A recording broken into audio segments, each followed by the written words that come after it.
Good morning, student.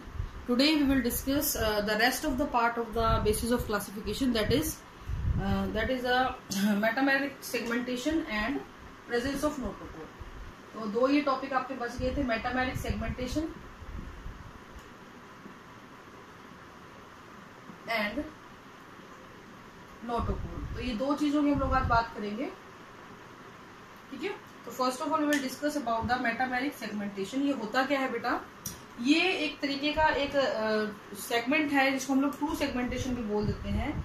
यानी कि कोई भी ऑर्गेनिज्म जो होता है, कोई भी जो ऑर्गेनिज्म है वो एक्सटर्नली और इंटरनली जो है डिवाइड हो रखा है, ये पार्ट्स में बटा हुआ है. ये सबसे पहली चीज तो ये मिलता किन किन में है बेटा? तो एनालिटा से आप स्टार्ट कर दो और अप टू कोऑर्डिनेट्स ये पाया जाता है, ठीक है. कुछ एक एक्सेप्शन है, उसके अलावा एनालिटा से लेके कोऑर्डिनेट तक पाया जाता है. एक चीज हमेशा ध्यान रखना, ये जो सेगमेंटेशन है ये internal as well as external होता है. Internal as well as external होता है. और इसमें ये जरूरी नहीं है कि आपको ये नजर ही आए. It can be at any phase of life time. आपकी लाइफ की जर्नी जब स्टार्ट होती है तो किसी भी टाइम पे ये हो सकता है, पूरी लाइफ टाइम भी हो सकता है. इसके अलावा आपकी जो लाइफ है उसके किसी एक फेज के अंदर भी ये प्रेजेंट हो सकता है, ठीक है. इसमें होता क्या है, सबसे पहले इसके ओरिजिन की बात करें तो मेसोडर्म भी इसमें पार्टिसिपेट करती है. मेसोडर्मल पार्टिसिपेशन भी यहाँ पे आपको मिलेगा. तो ये कुछ बेसिक बातें हैं इसकी. अब इसमें होगा क्या बेटा?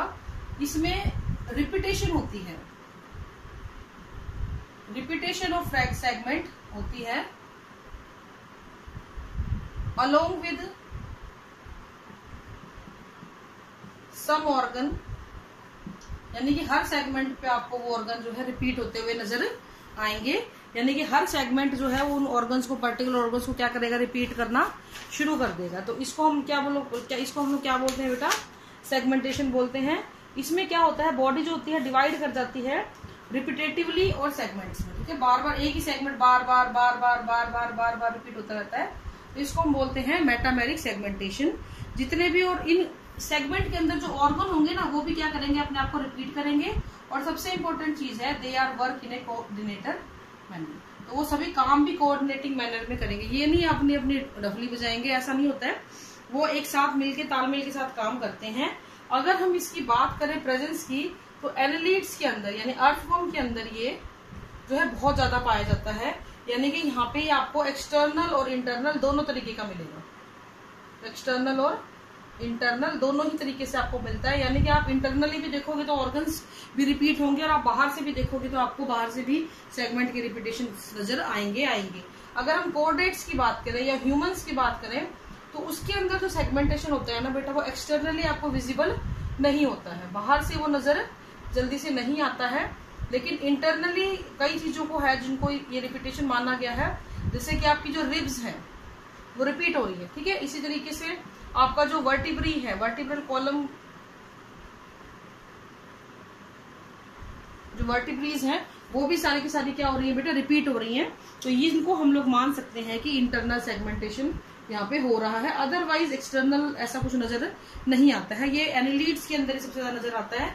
And the best example of annelid is earthworm. Okay, तो this is all about the metameric segmentation. Now we will discuss about the notochord. Okay, second और ये लास्ट आपका बेसिस ऑफ क्लासिफिकेशन है. नोटोकोड बहुत ही इंपॉर्टेंट चीज है. हालांकि सबसे एंड में इसको हम डिस्कस कर रहे हैं. इसका मतलब ये नहीं कि लीस्ट इंपॉर्टेंट है, ये काफी इंपॉर्टेंट है. ये सिर्फ पढ़ाने का है कि कैसे हमने शुरू में पढ़ा दिया, बाद में पढ़ा दिया, ऐसा कोई खास इसका वो नहीं है. नोटोकोड क्यों इतना इंपॉर्टेंट है? द रीजन इज इस नोटोकोड की प्रेजेंस और एब्सेंस. इस नोटोकोड की प्रेजेंस और एब्सेंस ने एंटायर एनिमल किंगडम को दो बड़े ग्रुप्स में बांट दिया है. इसने क्या कर दिया है? Divides the entire animal kingdom, इस ये नोटोकोड, ठीक है, kingdom into two broad category, into two broad parts. कौन कौन सा है? नॉन कोऑर्डिनेट्स, जिनकी रीढ़ की हड्डी नहीं पाई जाती, और कोड. इसीलिए ये बहुत इंपॉर्टेंट हो जाता है, ठीक है. नॉन कोऑर्डिनेट्स और कोऑर्डिनेट्स में इसको एनिमल किंगडम को बांट दिया गया है. अगर इसके ओरिजिन की हम बात करें नोटोकोड के, तो ये मेसोडर्मल ओरिजिन का होता है, यानी मेसोडर्म से ओरिजिनेट होता है और ये बॉडी की डॉर्सल साइड पे पाया जाता है। ठीक है, डॉर्सल साइड पे इस तरीके से ये पाया जाएगा। रोड शेप स्ट्रक्चर होती है और काफी थिक होती है। इस तरीके से कोई ऑर्गेनिज्म है ये, इस तरीके से ये पाया जाएगा रोड शेप स्ट्रक्चर। इसको हम लोग क्या बोल देते हैं, नोटोकोड बोल देते हैं, नोटो। ठीक है, रोड लाइक है ये ध्यान रखना है, कहाँ मिलेगा, डॉर्सल साइड पे मिलेगा और रोड लाइक स्ट्रक्चर होती है। ठीक है, अगर हम कोऑर्डिनेट्स की बात करें तो ये पहले वाले की तरह ही है कि जरूरी नहीं है, जैसे आप और मैं, हमारे अंदर नोटोकोड नहीं मिलता है, लेकिन इसका मतलब ये नहीं कि हमारी लाइफ के किसी भी फेज में ये नहीं मिला। हमारी लाइफ की किसी न किसी फेज के अंदर इसकी प्रेजेंस देखी जाती है। यानी कि अगर हम एम्ब्रियोनिक डेवलपमेंट की बात करें या कैसे भी बात करें तो ये धीरे धीरे अपने आप को कन्वर्ट कर लेता है, अदरवाइज कभी ना कभी तो ये मिलता है। तो इसकी ये इंपॉर्टेंस है कि any phase of life in higher animal have notochord. ठीक है, तो इसीलिए हमें इसमें बांटा गया है हैव नोटोकोड। कोई भी फेज हो सकती है, जरूरी नहीं है कि आज वो हमारे अंदर नहीं मिल रहा तो वो कभी हमारे अंदर था ही नहीं, तो कभी ना कभी किसी न किसी जगह पे हमारे प्रेजेंट था, हमारे डेवलपमेंट के दौरान या हमारी पूरी एम्ब्रियोनिक डेवलपमेंट के दौरान। ये जो है धीरे धीरे ये कन्वर्ट हो जाता है किसके अंदर, वर्टिब्रल कॉलम के अंदर। जैसे हम वर्टिब्रेट्स की बात करें, वर्टिब्रेट्स ऑर्गेनिज्म की अगर हम बात करें तो ये जो नोटोकोड है ये किसमें कन्वर्ट हो जाती है, आपके अंदर, मेरे अंदर, या ऑर्गेनिज्म जो बड़े वर्टिब्रेट जिनको हम बोलते हैं वर्टिब्रल कॉलम के अंदर कन्वर्ट होती है। आप इमेजिन करो कि अगर ये ऐसा रोड जैसा ही होता, यानी ये रोड बनाई है ना, आपकी कमरे से रोड जैसी ही होती, इतनी स्टिफ रोड, तो आप समझते हो ना, कोई ठोस डंडी। अब आप कैसे बेंड करते, अब आप कितना फ्लेक्सिबली डांस कर लेते हो, कितना फ्लेक्सिबली नीचे मुड़ लेते हो। कई लोग योगा करते हैं, पता नहीं कितने कितने आसन कर लेते हैं, मुड़ जाते हैं, तो एकदम से ब्रेक होने को जाते हैं। तो वो सारा किस वजह से हो रहा है, बिकॉज वर्टिब्रल कॉलम है। वर्टिब्रल कॉलम की जो ओरिएंटेशन है वो कुछ ऐसी है, वेवी सी स्ट्रक्चर है, और ये बिल्कुल सीधा। आप बताओ, आप खुद समझदार हो कि कौन सी स्ट्रक्चर है वो ज्यादा फ्लेक्सिबल है, ये वाली ज्यादा फ्लेक्सिबल है। अगर ऐसा होता तो हम तो मुड़ भी नहीं पाते, सीधे रहते, अकड़े रहते हर टाइम। तो ये चीज को फिर किसमें कन्वर्ट कर दिया गया, इसमें कन्वर्ट कर दिया गया। तो ह्यूमंस के अंदर ये वर्टिब्रेट्स के अंदर ये कन्वर्ट हो जाती है। तो यहाँ पे बेटा आपका बेसिस ऑफ क्लासिफिकेशन जो था वो सारा खत्म हो गया है। Now we will discuss the classification of animal kingdom. हमने एनिमल किंगडम को किस तरीके से क्लासिफाई किया हुआ है, किस तरीके से हमने उसका क्लासिफिकेशन किया हुआ है, उसकी हम लोग बात यहाँ पे करेंगे। तो क्लासिफिकेशन ऑफ एनिमल किंगडम, तो जो एनिमलिया है इसको हमने on the basis of level of organisation, on the basis of level of organisation दो हिस्सों में बांट दिया है।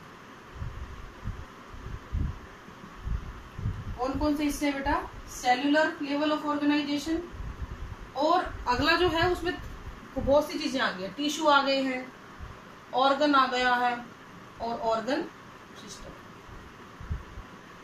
ठीक है, इस तरीके से हमने इसको बांट दिया है। ठीक है, अब इस हिसाब से सेल्यूलर लेवल के पास हमारे पास एक ही फाइलम बचता है बेटा, दैट इज पोरिफेरा, पोरिफेरा। ठीक है, अब जो ये आपका टिश्यू लेवल ऑर्गेनाइजेशन है इसको भी हमने फर्दर बांट दिया है on the basis of symmetry. इसके हिसाब से बांट दिया है बेटा, on the basis of symmetry.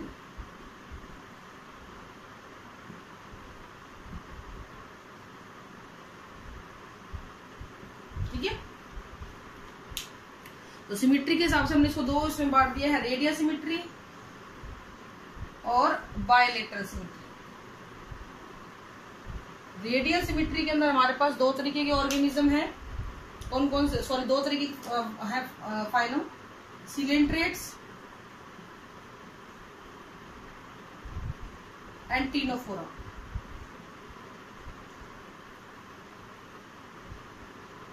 Coelenterates and Ctenophora. ठीक है, अब हम बात करें अगर बायलेटरल सिमेट्री की, तो इसको on the basis of coelom, इस बायलेटरल सिमेट्री को on the basis of coelom हमने तीन हिस्सों में बांट दिया है। सीलोम आपको मैं बता चुकी हूँ, the cavity which is lined with mesoderm, उसको हम लोग क्या बोलते हैं, थोड़ा इधर लिख देती हूँ उसको।